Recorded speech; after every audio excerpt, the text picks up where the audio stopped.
আসসালামু আলাইকুম। আমি শাহনাজ কবির। আজকে আপনাদের সাথে নতুন রেসিপি নিয়ে হাজির হয়ে গেছি। সেটা হচ্ছে টমেটো সস। আর এই টমেটো সসটা আমরা যারা বাজার থেকে কিনে খাই তারা যদি একবার ওর প্রণালীটা দেখি তাহলে হয়তো আমরা কেউ আর কখনোই কিনে খাবো না, বা যে অস্বাস্থ্যকর পরিবেশে তারা তৈরি করে।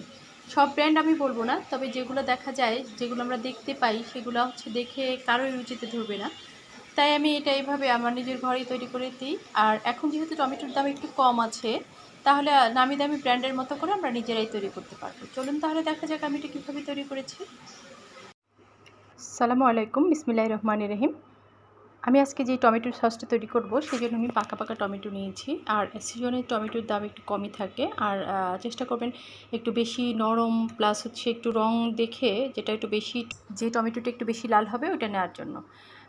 এটা হলে কি হয়, ভালো টমেটো সসের রঙটা খুব সুন্দর আসে। আর সেজন্যই আমি এটা একটু পাকা দেখিয়ে নিয়েছি। আর এখানে আছে 1.5 কেজি টমেটো। আমি এখন এটাকে ভালো করে ধুয়ে নিয়েছি। এখন আমি এটাকে 4 পিস করে কেটে নেব। মাঝখানে যেই সাদা অংশটা থাকে সেটা ফেলে দেওয়ার চেষ্টা করবেন, না হলে হচ্ছে ফাঙ্গাস হয়। আগে থেকে কেটে রাখা সেই টমেটোগুলো আমি চুলাতে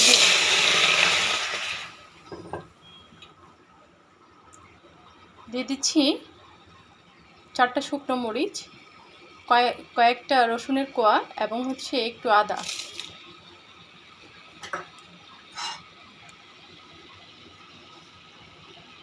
সামান্য পরিমাণ লবণ। এখন একটু ঢাকনা দিয়ে ঢেকে দেব। যেহেতু টমেটোগুলোর মধ্যে আগে থেকে একটু ঝোল ঝোল থাকে, পানি পানি থাকে, সেজন্য আমি এখানে কোনো পানি ব্যবহার করব না।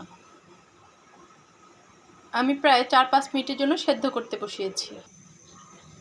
আমার এটা সেদ্ধ হয়ে গেছে। এখন আমি এটাকে চুলাটাকে বন্ধ করে দেব এবং হালকা ঠান্ডা হওয়া পর্যন্ত অপেক্ষা করব।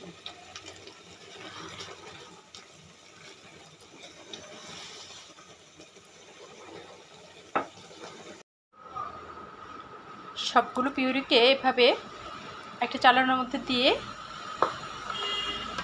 ছেড়ে নিব।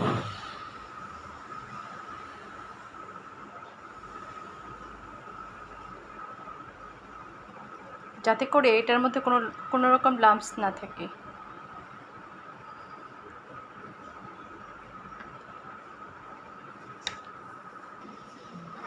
ছেলে নেওয়া হয়ে গেছে আমার। এখন আমি এগুলোকে চুলাতে নিয়ে যাব। চুলাতে একটা প্যান বসিয়েছি।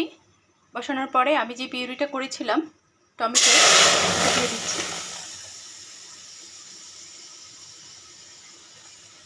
অবশ্যই এটাকে ব্লেন্ডার জার দিয়ে করতে হবে, আর না হচ্ছে ডাল ঘুটনা দিয়ে করতে হবে।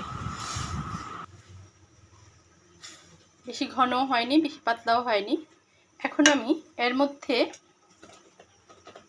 একটু কর্নফ্লাওয়ার দিয়ে দিচ্ছি। আর এই কর্নফ্লাওয়ারটা আমি 2 চামচ কর্নফ্লাওয়ার দিয়েছি এবং 2 টেবিল চামচ দিয়েছি হচ্ছে ভিনেগার, হোয়াইট ভিনেগার। আর এটা দিয়ে অনবরত নাড়তে হবে, নাহলে জমাট বেঁধে যাবে।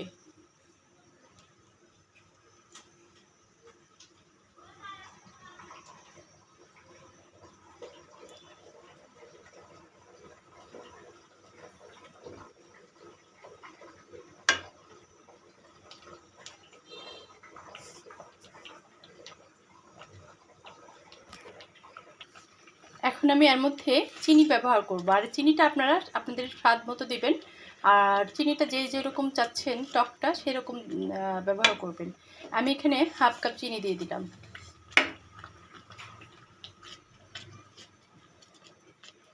আর আমি তেঁতুলের পিউরি করেছিলাম, সেটাও দিয়ে দিব। এটা অপশনাল, এটা যদি কেউ চান স্কিপ করতে পারেন।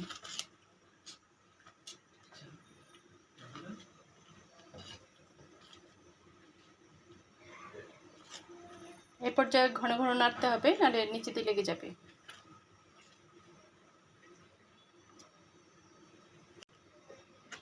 আপনারা কেউ যদি বাহিরের যেভাবে টমেটো সসটাকে তৈরি করা হয় সেটা দেখেন, তাহলে কেউ কখনোই খাবেন না। আর আমরা যে কোনো মুখরোচক খাবারের সাথে বা যে কোনো রান্নার সাথে এখন টমেটো সসটা ব্যবহার করি। আর আমরা যদি নিজেরা এইভাবে তৈরি করে আমাদের বাচ্চাদেরকে বা আমরা নিজেরাও খাই, তাহলে মনে হয় সে স্বাস্থ্যসম্মত হবে আর খরচটাও কম পড়বে।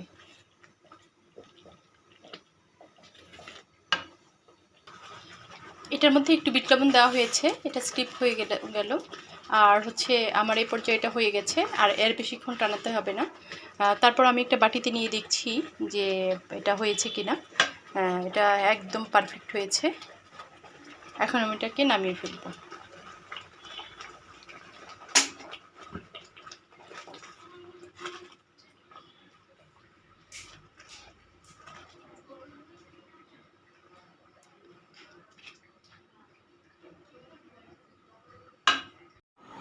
টমেটো সসটা তৈরি করার পরে আমি এভাবে এরকম একটা জারে ভরে নিয়েছি, আর হচ্ছে এরকম কাঁচের জারে ভরে নিয়েছি। কাঁচের জারে ভরে নিয়েছি, এটা অনেক দিন থাকবে যেহেতু। আমি এখন এগুলোকে ফ্রিজে ভরে ফেলবো। আর এই যে এরকম পিউরি হয়েছিল আমার এটা। আর আপনারা ভরবেন হচ্ছে এরকম আরএফএলের বা অন্য অন্য যেই কোম্পানি আছে ওইরকম ব্র্যান্ডের কাক পাওয়া যাবে, ওটা দিয়ে ভরে নেবেন। আর ভরে তারপর রেখে দিতে পারবেন, সংরক্ষণ করতে পারবেন। ধন্যবাদ সকলকে। আসসালামু আলাইকুম।